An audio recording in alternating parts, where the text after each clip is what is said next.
अस्सलाम वालेकुम, खुश आमदीद। आज हम आपको बताने वाले हैं कि किस तरह हम सिंपल ग़िज़ाएँ खा के अपनी सेहत को सही रख सकते हैं, आने वाली बीमारियों से दूर रख सकते हैं, या अगर आपको कोई बीमारी है तो इनको खा के आप किस तरह सेहतमंद रह सकते हैं।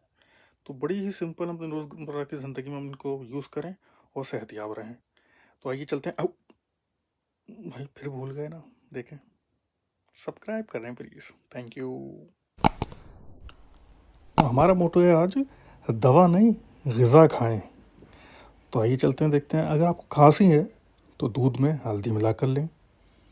आंतों में खुश्की है तो घी खाएं।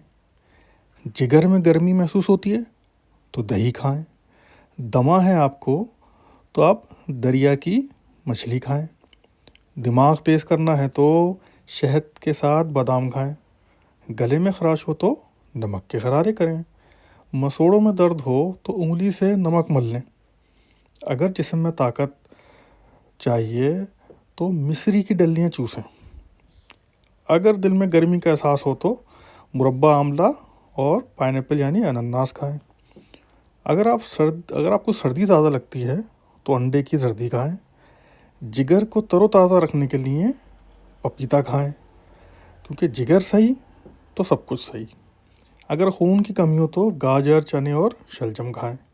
अगर थकावट महसूस हो रही है तो गर्मा गर्म दूध पिएं।